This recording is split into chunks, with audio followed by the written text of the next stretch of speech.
Hello everyone, welcome to my channel chemistry with Ankushi. चलिए आज start करते हैं 10th क्लास का topic chemical reaction and equation. तो आज की इस वीडियो में हम सीखेंगे कि कैसे केमिकल इक्वेशन को मोर इन्फॉर्मेटिव बनाएं और क्या क्या टाइप्स है केमिकल रिएक्शंस के। तो नोट्स की हेल्प से चलिए आज की वीडियो हम स्टार्ट करते हैं। तो चलिए स्टार्ट करते हैं कि कैसे इक्वेशन को मोर इन्फॉर्मेटिव बनाएं। तो इसको इन्फॉर्मेटिव बनाने के लिए हम क्या करेंगे, रिएक्टेंट और प्रोडक्ट के जो फिजिकल स्टेट्स हैं उनको भी इंडिकेट करेंगे। फिजिकल स्टेट जैसे कि कोई भी रिएक्टेंट सॉलिड स्टेट में है, लिक्विड में है या गैसियस में है, या जो प्रोडक्ट फॉर्म हुआ है वो कौन सी स्टेट में फॉर्म हुआ है। अगर वो गैसियस में फॉर्म हुआ है तो उसके लिए हम जी लगाएंगे, ठीक है। अगर वो सॉलिड स्टेट में फॉर्म हुआ है तो उसके लिए हम ब्रैकेट में एस शो करेंगे। और अगर हीट में कैसा चेंज आया है कि रिएक्शन से पहले अगर मीन्स उसमें हीट एब्जॉर्ब हुई है या उसमें हीट इवॉल्व हुई है तो उसको भी हम लिखेंगे। तो इससे क्या होगी, रिएक्शन हमारी काफ़ी इन्फॉर्मेटिव हो जाएगी। और रिएक्शंस किस कंडीशंस पर हुई है, मतलब कि उसके लिए कितना टेम्परेचर, कितना प्रेशर, कौन सा कैटलिस्ट हमने यूज़ किया है। अगर ये सब चीज़ें हम रिएक्शन के अंदर लिखते हैं तो उससे हमारी रिएक्शन काफ़ी इन्फॉर्मेटिव बन जाती है।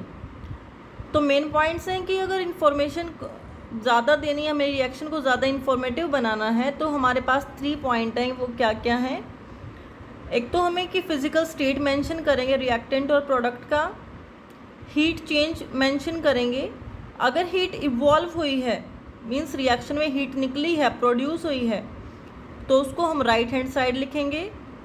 अगर हमने हीट प्रोवाइड की है रिएक्शन को होने के लिए तो हम हीट को डेल्टा का साइन बनाते हैं, साइन को बोलते हैं डेल्टा। तो ये साइन हम लेफ़्ट साइड में लगाएंगे, ठीक है। अगर इवॉल्व हुई है तो साइन राइट साइड को आएगा, हीट राइट साइड को लिखेंगे। अगर हमने हीट प्रोवाइड की है तो हीट का सिंबल लेफ़्ट साइड को आएगा। और किस कंडीशंस पर वो रिएक्शन हुई है, क्या उसका टेम्परेचर है, क्या प्रेशर है, या क्या कैटलिस्ट उसमें यूज़ हुआ है, उसको हम लिखेंगे। तो उससे हमारी इक्वेशन काफ़ी इन्फॉर्मेटिव हो जाएगी। तो यहाँ पे मैंने एक वर्ड कैटलिस्ट वर्ड बोला है। कैटलिस्ट का मतलब होता है कि वो सब्सटेंसेस, वो केमिकल सब्सटेंस जो रिएक्शन के रेट को इंक्रीज़ करते हैं उनको हम बोलते हैं कैटलिस्ट। अब इस रिएक्शन में आप देखेंगे MnO2 मैग्नीज डाइऑक्साइड यहाँ पे प्रेजेंट है, लेकिन ना यहाँ पे रिएक्टेंट में और ना ही प्रोडक्ट में कहीं शो हो रहा है, ठीक है। तो ये क्या है, ये कैटलिस्ट की तरह बिहेव कर रहा है। तो कैटलिस्ट क्या होते हैं, वो केमिकल सब्सटेंस होते हैं जो रिएक्शन के रेट को क्या करते हैं, सिर्फ इंक्रीज़ करते हैं, उसमें कोई भी चेंज नहीं करते, सिर्फ रेट को इंक्रीज़ करते हैं कि कोई रिएक्शन जल्दी फास्ट हो जाए वो रिएक्शन। तो हमारा नेक्स्ट टॉपिक जो है वो है टाइप्स ऑफ केमिकल रिएक्शन। और जो टाइप्स है केमिकल रिएक्शन के, इनमें से ज़रूर क्वेश्चन बनता है हमारा बोर्ड में। अब कोई ना कोई टाइप तो इसमें से पूछा ही जाता है। तो हमारी मेनली 5 टाइप की केमिकल रिएक्शंस हैं। हमने केमिकल रिएक्शंस को 5 टाइप्स में डिवाइड किया है। तो चलिए अब इनको नाम से ही समझते हैं। पहले सबसे पहले combination reaction. What is the meaning of combine. Combine का मतलब क्या होगा, जुड़ना, जिसमें 2 या 2 से सब ज़्यादा सब्सटेंसेस आपस में क्या होंगे, कंबाइन होंगे, दैट इज़ कम्बिनेशन रिएक्शन। क्योंकि जितना चीज़ों को हम रिलेट करेंगे वर्ड से, जितना उनको समझेंगे हम, तो हमें डेफिनेशन को लर्न नहीं करना पड़ेगा। तो मीनिंग्स इसी से समझिए, कम्बिनेशन मीन्स कंबाइन।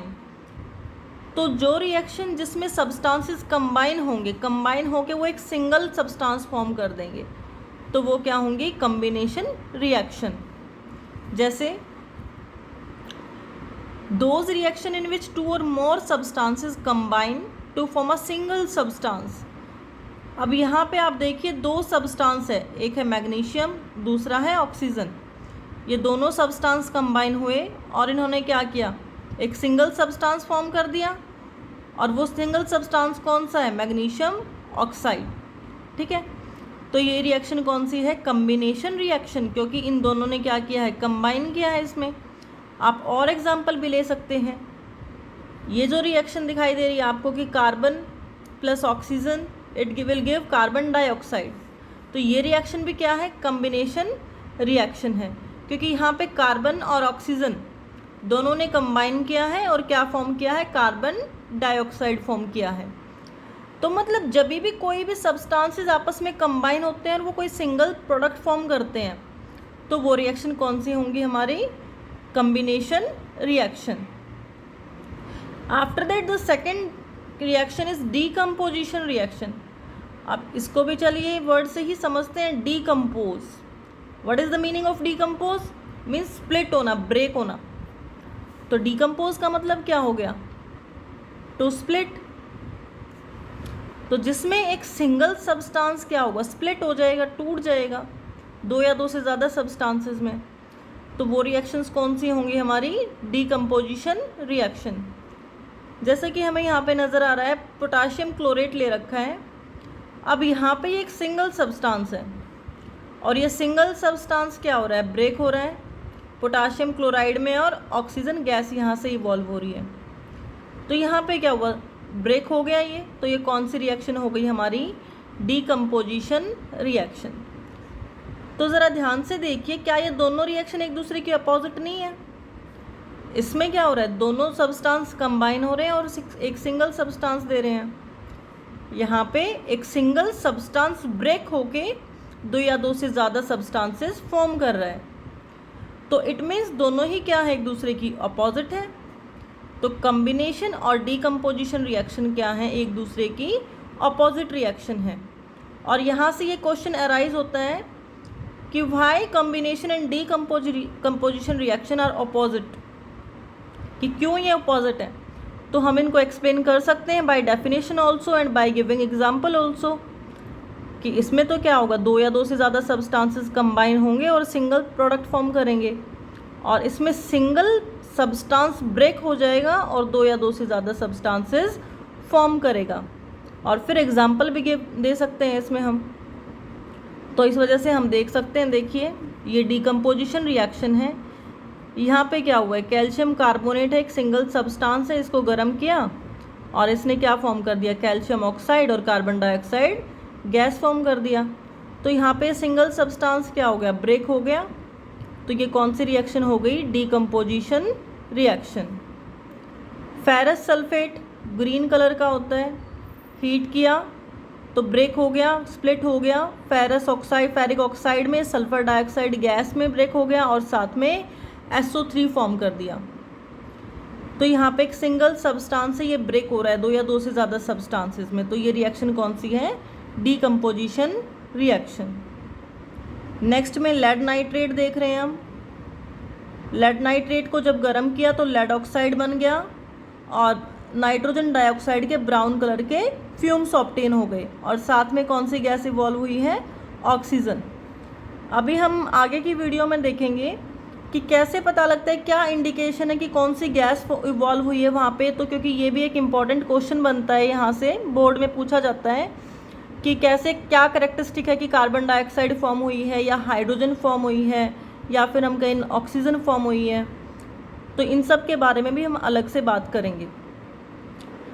तो आज हमने देखा है कि कॉम्बिनेशन रिएक्शन और डीकम्पोजिशन रिएक्शन दोनों ही क्या हैं, एक दूसरे का अपोजिट है। कॉम्बिनेशन में एलिमेंट्स कंबाइन होंगे और सिंगल प्रोडक्ट फॉर्म करेंगे। डीकम्पोजिशन में सिंगल कंपाउंड ब्रेक हो जाएगा दो या दो से ज़्यादा सब्सटेंसेस में। So these two are opposite to each other. तो अगर आपको वीडियो अच्छा लगा है तो प्लीज़ लाइक कीजिए, शेयर कीजिए एंड सब्सक्राइब कीजिए चैनल को। और मिलते हैं अपनी नेक्स्ट वीडियो में। So take care and bye and thanks for watching the channel.